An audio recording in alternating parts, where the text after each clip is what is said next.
Chapter 4। वह आदमी जो ठीक नहीं दिखता था। मनोवैज्ञानिक गैरी क्लेन ने एक बार मुझे एक महिला के बारे में एक कहानी सुनाई जो एक पारिवारिक समारोह में शामिल हुई थी।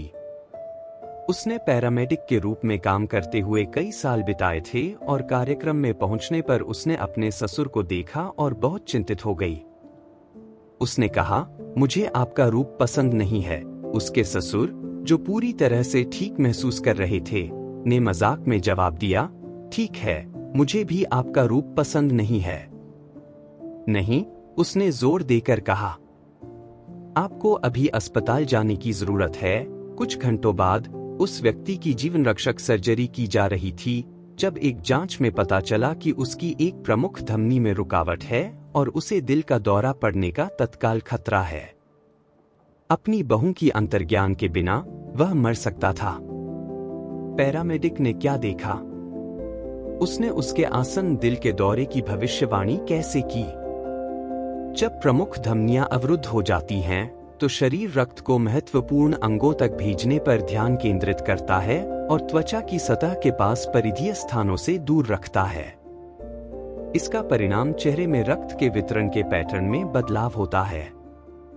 दिल की विफलता वाले लोगों के साथ कई वर्षों तक काम करने के बाद महिला ने अनजाने में इस पैटर्न को देखते ही पहचानने की क्षमता विकसित कर ली थी। वह यह नहीं बता सकी कि उसने अपने ससुर के चेहरे पर क्या देखा, लेकिन उसे पता था कि कुछ गड़बड़ है। इसी तरह की कहानियां अन्य क्षेत्रों में भी मौजूद हैं। उदाहरण के लिए, सैन्य विश्लेषक पहचान सकते हैं कि रडार स्क्रीन पर कौन सी ब्लिप दुश्मन की मिसाइल है और कौन सी उनके अपने बेड़े का विमान है, भले ही वे एक ही गति से यात्रा कर रहे हों, एक ही ऊंचाई पर उड़ रहे हों और लगभग हर मामले में रडार पर एक जैसे दिख रहे हों। खाड़ी युद्ध के दौरान लेफ्टिनेंट कमांडर माइकल रिले ने एक पूरे युद्धपोत को बचाया जब उन्होंने मिसाइल को मार गिराने का आदेश दिया, इस तथ्य के बावजूद कि यह रडार पर युद्धपोत के अपने विमानों जैसा ही दिख रहा था। उन्होंने सही निर्णय लिया, लेकिन उनके वरिष्ठ अधिकारी भी यह नहीं बता पाए कि उन्होंने यह कैसे किया। संग्रहालय के क्यूरेटर एक प्रामाणिक कलाकृति और एक विशेषज्ञ द्वारा निर्मित नकली कलाकृति के बीच अंतर को समझने के लिए जाने जाते हैं, भले ही वे आपको यह नहीं बता सकते कि उन्हें किस विवरण से पता चला। अनुभवी रेडियोलॉजिस्ट मस्तिष्क स्कैन को देखकर यह अनुमान लगा सकते हैं कि किस क्षेत्र में स्ट्रोक विकसित होगा, इससे पहले कि कोई स्पष्ट संकेत अप्रशिक्षित आंखों को दिखाई दे। मैंने हेयरड्रेसर के बारे में भी सुना है, जो केवल उसके बालों के स्पर्श के आधार पर यह पता लगाते हैं कि कोई ग्राहक गर्भवती है या नहीं। मानव मस्तिष्क एक भविष्यवाणी मशीन है। यह लगातार आपके आसपास की चीजों को देखता रहता है और जो जानकारी सामने आती है उसका विश्लेषण करता रहता है। जब भी आप किसी चीज का बार बार अनुभव करते हैं, जैसे कि पैरामेडिक को दिल के दौरे के मरीज का चेहरा दिखाई देता है या सैन्य विश्लेषक को रडार स्क्रीन पर मिसाइल दिखाई देती है, तो आपका मस्तिष्क यह देखना शुरू कर देता है कि क्या महत्वपूर्ण है, विवरणों को छांटता है और प्रासंगिक संकेतों को उजागर करता है और भविष्य में उपयोग के लिए उस जानकारी को सूचीबद्ध करता है। पर्याप्त अभ्यास के साथ आप सचेत रूप से सोचे बिना ही कुछ परिणामों की भविष्यवाणी करने वाले संकेतों को पहचान सकते हैं। स्वचालित रूप से आपका मस्तिष्क अनुभव के माध्यम से सीखे गए पाठों को एनकोड करता है। हम हमेशा यह नहीं समझा सकते कि हम क्या सीख रहे हैं, लेकिन सीखना हर समय हो रहा है और किसी दिए गए परिस्थिति में प्रासंगिक संकेतों को नोटिस करने की आपकी क्षमता आपकी हर आदत का आधार है। हम कम आंकते हैं कि हमारा मस्तिष्क और शरीर बिना सोचे समझे कितना कुछ कर सकता है। आप अपने बालों को बढ़ने, अपने दिल को पंप करने, अपने फेफड़ों को सांस लेने या अपने पेट को पचाने के लिए नहीं कहते हैं। और फिर भी आपका शरीर यह सब और बहुत कुछ ऑटोपायलट पर संभालता है। आप अपने चेतन स्व से कहीं अधिक हैं। भूख पर विचार करें। आपको कैसे पता चलेगा कि आपको भूख लगी है? आपको यह समझने के लिए काउंटर पर कुकी देखने की जरूरत नहीं है कि खाने का समय हो गया है। भूख और भूख अनजाने में नियंत्रित होती है। आपके शरीर में कई तरह के फीडबैक लूप होते हैं जो आपको धीरे धीरे सचेत करते हैं कि कब दोबारा खाने का समय है, और यह ट्रैक करते हैं कि आपके आसपास और आपके भीतर क्या चल रहा है। आपके शरीर में घूमने वाले हार्मोन और रसायनों के कारण लालसा पैदा हो सकती है। अचानक आपको भूख लगती है, भले ही आपको पता न हो कि आपको किस बात ने ऐसा करने के लिए प्रेरित किया। यह हमारी आदतों के बारे में सबसे आश्चर्यजनक अंतर्दृष्टि में से एक है। आपको आदत शुरू करने के संकेत के बारे में पता होना जरूरी नहीं है। आप किसी अवसर को पहचान सकते हैं और उस पर सचेत ध्यान दिए बिना कार्रवाई कर सकते हैं। यही वह चीज है जो आदतों को उपयोगी बनाती है। यही उन्हें खतरनाक भी बनाती है। जैसे जैसे आदतें बनती हैं, आपकी हरकतें आपके स्वचालित और अचेतन दिमाग के निर्देशन में आती हैं। आप पुराने पैटर्न में आ जाते हैं इससे पहले कि आपको पता चले कि क्या हो रहा है। जब तक कोई आपको न बताए, आप शायद यह न देख पाए कि आप हंसते समय अपने मुंह को हाथ से ढक लेते हैं, सवाल पूछने से पहले माफी मांग लेते हैं, या आपको बात खत्म करने की आदत है। दूसरे लोगों के वाक्य। और जितना ज्यादा आप इन पैटर्न को दोहराते हैं, उतनी ही कम संभावना है कि आप यह सवाल करें कि आप क्या कर रहे हैं और आप ऐसा क्यों कर रहे हैं। मैंने एक बार एक रिटेल क्लर्क के बारे में सुना था जिसे ग्राहकों द्वारा कार्ड पर शेष राशि का उपयोग करने के बाद खाली उपहार कार्ड काटने का निर्देश दिया गया था। एक दिन क्लर्क ने कुछ ग्राहकों को नकद दिया जिन्होंने उपहार कार्ड से खरीदारी की थी। जब अगला व्यक्ति आया तो क्लर्क ने ग्राहक के वास्तविक क्रेडिट कार्ड को स्वाइप किया, कैंची उठाई और फिर उसे आधा काट दिया, पूरी तरह से ऑटोपायलट पर, इससे पहले कि वह स्तब्ध ग्राहक को देखे और समझे कि अभी क्या हुआ था। मेरे शोध में मुझे एक और महिला मिली जो एक पूर्व प्रीस्कूल शिक्षिका थी जिसने कॉर्पोरेट नौकरी में बदलाव किया था। भले ही वह अब वयस्कों के साथ काम कर रही थी, लेकिन उसकी पुरानी आदतें फिर से शुरू हो जाती थीं और वह सहकर्मियों से पूछती रहती थी कि क्या उन्होंने बाथरूम जाने के बाद अपने हाथ धोए हैं। मुझे एक ऐसे व्यक्ति की कहानी भी मिली जिसने कई साल लाइफगार्ड के रूप में काम किया था और कभी कभी चिल्लाता था, चलें, जब भी वह किसी बच्चे को दौड़ते हुए देखता। समय के साथ हमारी आदतों को प्रेरित करने वाले संकेत इतने आम हो जाते हैं कि वे अनिवार्य रूप से अदृश्य हो जाते हैं। रसोई के काउंटर पर रखे गए व्यंजन, सोफे के बगल में रिमोट कंट्रोल, हमारी जेब में रखा फोन। इन संकेतों के प्रति हमारी प्रतिक्रियाएं इतनी गहराई से एनकोडेड होती हैं कि ऐसा लग सकता है कि कार्य करने की इच्छा कहीं से भी आ रही है। इस कारण से हमें जागरूकता के साथ व्यवहार परिवर्तन की प्रक्रिया शुरू करनी चाहिए। इससे पहले कि हम प्रभावी रूप से नई आदतें बना सकें, हमें अपनी मौजूदा आदतों पर नियंत्रण पाने की आवश्यकता है। यह जितना लगता है उससे कहीं अधिक चुनौतीपूर्ण हो सकता है, क्योंकि एक बार जब कोई आदत आपके जीवन में दृढ़ता से जड़ जमा लेती है, तो यह ज्यादातर अचेतन और स्वचालित होती है। यदि कोई आदत बिना सोचे समझे बनी रहती है, तो आप इसे सुधारने की उम्मीद नहीं कर सकते। जैसा कि मनोवैज्ञानिक कार्ल जंग ने कहा, जब तक आप अचेतन को सचेत नहीं बनाते, यह आपके जीवन को निर्देशित करेगा और आप इसे भाग्य कहेंगे। आदतों का स्कोरकार्ड जापानी रेलवे प्रणाली को दुनिया में सर्वश्रेष्ठ में से एक माना जाता है।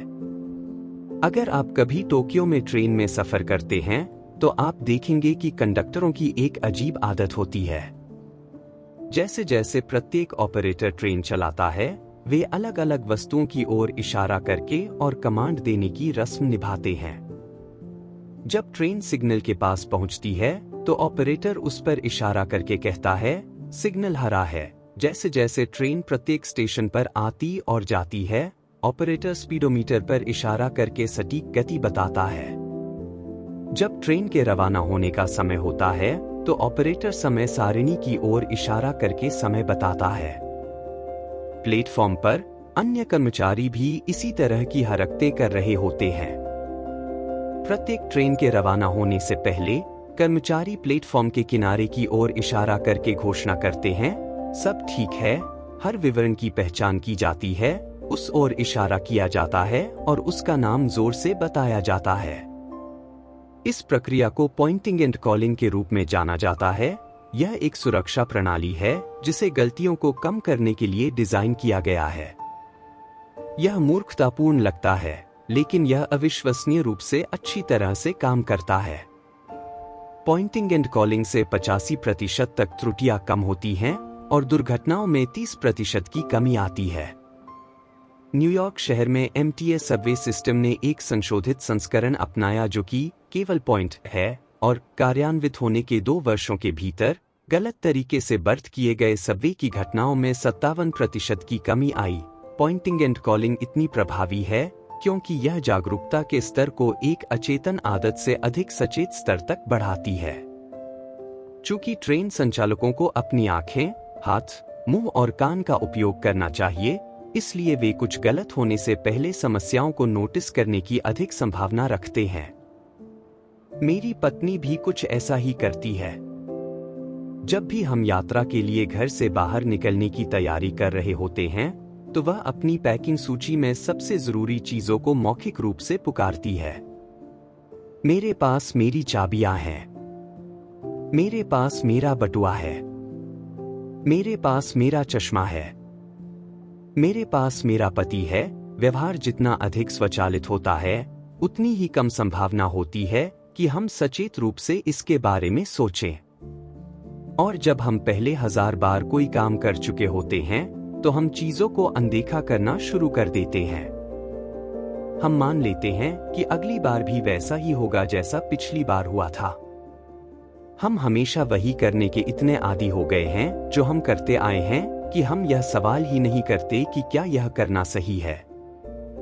प्रदर्शन में हमारी कई असफलताएं मुख्य रूप से आत्मजागरूकता की कमी के कारण होती है। आदतों को बदलने में हमारी सबसे बड़ी चुनौतियों में से एक यह है कि हम वास्तव में क्या कर रहे हैं, इसके बारे में जागरूकता बनाए रखना। इससे यह समझने में मदद मिलती है कि बुरी आदतों के परिणाम हम पर क्यों हावी हो सकते हैं। हमें अपने निजी जीवन के लिए एक पॉइंट एंड कॉल सिस्टम की जरूरत है। यह आदत स्कोरकार्ड की उत्पत्ति है, जो एक सरल अभ्यास है जिसका उपयोग आप अपने व्यवहार के बारे में अधिक जागरूक होने के लिए कर सकते हैं। अपनी खुद की आदत बनाने के लिए अपनी दैनिक आदतों की एक सूची बनाएं। यहाँ एक नमूना दिया गया है कि आपकी सूची कहाँ से शुरू हो सकती है। उठना, अलार्म बंद करना, अपना फोन चेक करना, बाथरूम जाना, अपना वजन मापना, नहाना, अपने दांत ब्रश करना, अपने दांतों को फ्लॉस करना और घोषणा करना, सब ठीक है। हर विवरण की पहचान की जाती है, उसकी ओर इशारा किया जाता है और उसका नाम जोर से बताया जाता है। यह प्रक्रिया, जिसे पॉइंटिंग एंड कॉलिंग के नाम से जाना जाता है, एक सुरक्षा प्रणाली है जिसे गलतियों को कम करने के लिए डिजाइन किया गया है। यह मूर्खतापूर्ण लगता है, लेकिन यह अविश्वसनीय रूप से अच्छी तरह से काम करता है। पॉइंटिंग एंड कॉलिंग 85% तक की त्रुटियों को कम करता है और दुर्घटनाओं को 30% तक कम करता है। न्यूयॉर्क शहर में एमटीएस सबवे सिस्टम ने एक संशोधित संस्करण अपनाया जो कि केवल पॉइंट है और कार्यान्वयन के 2 वर्षों के भीतर गलत तरीके से बर्थ किए गए सबवे की घटनाओं में 57% की कमी आई। पॉइंटिंग एंड कॉलिंग इतना प्रभावी है क्योंकि यह जागरूकता के स्तर को एक अचेतन आदत से अधिक सचेत स्तर तक बढ़ाता है। चूंकि ट्रेन संचालकों को अपनी आंखें, हाथ, मुंह और कान का इस्तेमाल करना पड़ता है, इसलिए वे कुछ गलत होने से पहले ही समस्याओं को नोटिस कर लेते हैं। मेरी पत्नी भी कुछ ऐसा ही करती है। जब भी हम यात्रा के लिए घर से बाहर निकलने की तैयारी कर रहे होते हैं, तो वह अपनी पैकिंग सूची में सबसे जरूरी चीजों को मौखिक रूप से बताती है। मेरे पास मेरी चाबियां हैं। मेरे पास मेरा बटुआ है। मेरे पास मेरा चश्मा है। मेरे पास मेरा पति है। व्यवहार जितना ज्यादा स्वचालित होता है, उतनी ही कम संभावना होती है कि हम सचेत रूप से इसके बारे में सोचें। और जब हम पहले 1000 बार कुछ कर चुके होते हैं, तो हम चीजों को अनदेखा करना शुरू कर देते हैं। हम मान लेते हैं कि अगली बार भी पिछली बार जैसा ही होगा। हम हमेशा वही करने के इतने आदी हो गए हैं जो हम करते आए हैं कि हम यह सवाल करना बंद नहीं करते कि क्या यह करना सही है। प्रदर्शन में हमारी कई असफलताएं मुख्य रूप से आत्मजागरूकता की कमी के कारण होती है। आदतों को बदलने में हमारी सबसे बड़ी चुनौतियों में से एक यह है कि हम वास्तव में क्या कर रहे हैं, इसके बारे में जागरूकता बनाए रखना। इससे यह समझने में मदद मिलती है कि बुरी आदतों के परिणाम हम पर क्यों हावी हो सकते हैं। हमें अपने निजी जीवन के लिए एक पॉइंट एंड कॉल सिस्टम की आवश्यकता है। यह आदत स्कोरकार्ड की उत्पत्ति है, जो एक सरल अभ्यास है जिसका उपयोग आप अपने व्यवहार के बारे में अधिक जागरूक होने के लिए कर सकते हैं। पीएस समझाए कि बुरी आदतों के परिणाम हम पर क्यों हावी हो सकते हैं। हमें अपने निजी जीवन के लिए एक पॉइंट एंड कॉल सिस्टम की आवश्यकता है। यह आदत स्कोरकार्ड की उत्पत्ति है, जो एक सरल अभ्यास है जिसका उपयोग आप अपने व्यवहार के बारे में अधिक जागरूक होने के लिए कर सकते हैं। अपनी खुद की बनाने के लिए अपनी दैनिक आदतों की एक सूची बनाएं। यहाँ एक नमूना है कि आपकी सूची कहाँ से शुरू हो सकती है। उठना, अलार्म बंद करना, अपना फोन चेक करना, बाथरूम जाना, अपना वजन मापना, नहाना, अपने दांत ब्रश करना, अपने दांतों को फ्लॉस करना, डिओडोरेंट लगाना, तौलिया को सूखने के लिए लटका देना, कपड़े पहनना, एक कप चाय बनाना, इत्यादि। एक बार जब आपके पास पूरी सूची हो जाए तो प्रत्येक व्यवहार को देखें और अपने आप से पूछें, क्या यह एक अच्छी आदत है, एक बुरी आदत है या एक तटस्थ आदत है। अगर यह एक अच्छी आदत है तो इसके आगे प्लस लिखें। अगर यह एक बुरी आदत है तो लिखें। अगर यह एक तटस्थ आदत है तो लिखें।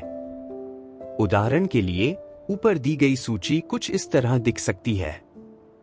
उठना, अलार्म बंद करना, अपना फोन चेक करना, बाथरूम जाना, अपना वजन मापना प्लस, नहाना प्लस, अपने दांत ब्रश करना प्लस, अपने दांतों को फ्लॉस करना प्लस, डिओड्रेंट लगाना प्लस, तौलिया सुखाने के लिए टांगना, कपड़े पहनना, एक कप चाय बनाना प्लस। आप किसी खास आदत को जो अंक देंगे वह आपकी स्थिति और आपके लक्ष्यों पर निर्भर करेगा। जो व्यक्ति वजन कम करने की कोशिश कर रहा है, उसके लिए हर सुबह पीनट बटर के साथ बैगल खाना एक बुरी आदत हो सकती है। जो व्यक्ति वजन बढ़ाने और मांसपेशियां बढ़ाने की कोशिश कर रहा है, उसके लिए यही व्यवहार एक अच्छी आदत हो सकती है।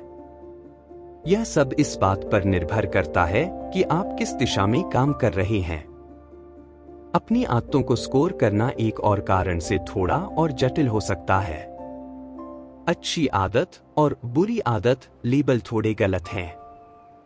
कोई अच्छी या बुरी आदत नहीं होती, केवल प्रभावी आदतें होती हैं, यानी समस्याओं को हल करने में प्रभावी।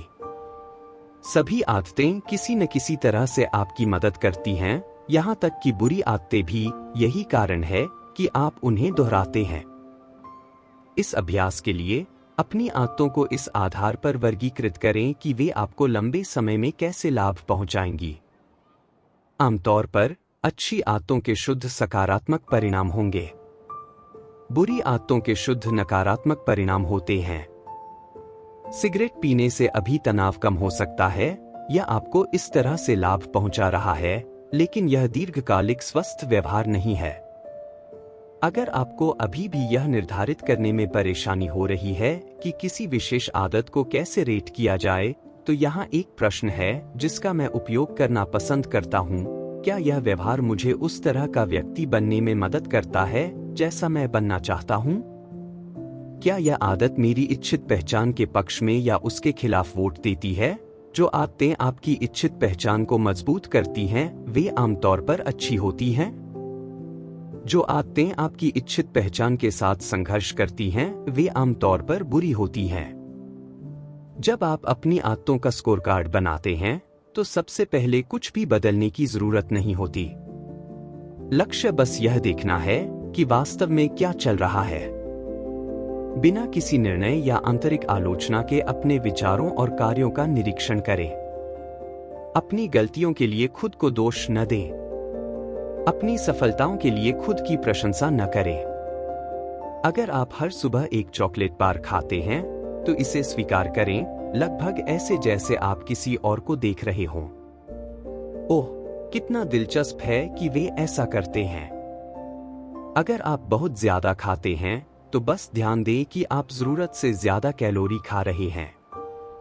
अगर आप ऑनलाइन समय बर्बाद करते हैं, तो ध्यान दें कि आप अपना जीवन ऐसे तरीके से बिता रहे हैं जैसा आप नहीं चाहते। बुरी आदतों को बदलने का पहला कदम उनके प्रति सतर्क रहना है। अगर आपको लगता है कि आपको अतिरिक्त मदद की जरूरत है, तो आप अपने जीवन में पॉइंटिंग एंड कॉलिंग आजमा सकते हैं। जोर से बोलें कि आप क्या करने की सोच रहे हैं और इसका क्या नतीजा होगा। अगर आप जंक फूड की आदत को कम करना चाहते हैं, लेकिन खुद को दूसरी कुकी खाते हुए देखते हैं, तो जोर से बोलें, मैं यह कुकी खाने वाला हूं, लेकिन मुझे इसकी जरूरत नहीं है।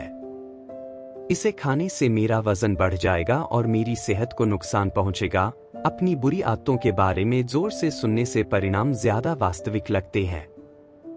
यह आपको बिना सोचे समझे पुरानी दिनचर्या में फंसने देने के बजाय कार्रवाई में वजन जोड़ता है।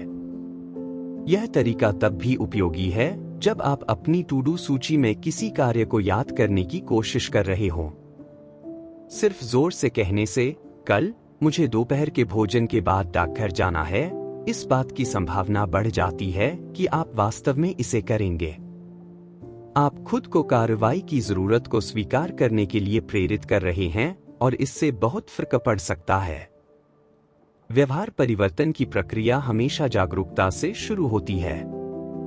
पॉइंटिंग एंड कॉलिंग और हैबिट स्कोरकार्ड जैसी रणनीतियां आपको अपनी आदतों को पहचानने और उन्हें ट्रिगर करने वाले संकेतों को स्वीकार करने पर केंद्रित हैं, जिससे आपके लिए उस तरह से प्रतिक्रिया करना संभव हो जाता है जिससे आपको फायदा हो। अध्याय सारांश। पर्याप्त अभ्यास के साथ आपका मस्तिष्क उन संकेतों को पहचान लेगा जो सचेत रूप से इसके बारे में सोचे बिना कुछ परिणामों की भविष्यवाणी करते हैं। एक बार जब हमारी आदतें स्वचालित हो जाती हैं, तो हम इस बात पर ध्यान देना बंद कर देते हैं कि हम क्या कर रहे हैं। व्यवहार परिवर्तन की प्रक्रिया हमेशा जागरूकता से शुरू होती है। आपको अपनी आदतों को बदलने से पहले उनके बारे में पता होना चाहिए। इशारा करके और पुकार कर आप अपनी क्रियाओं को मौखिक रूप से व्यक्त करके अपनी जागरूकता के स्तर को एक अचेतन आदत से अधिक सचेत स्तर तक बढ़ाते हैं। आदतों का स्कोरकार्ड एक सरल अभ्यास है जिसका उपयोग आप अपने व्यवहार के बारे में अधिक जागरूक होने के लिए कर सकते हैं। अगर आपको यह वीडियो पसंद आया तो कृपया वीडियो को लाइक करें और इस तरह की और ऑडियो पुस्तकों के लिए कृपया हमारे चैनल को सब्सक्राइब करें।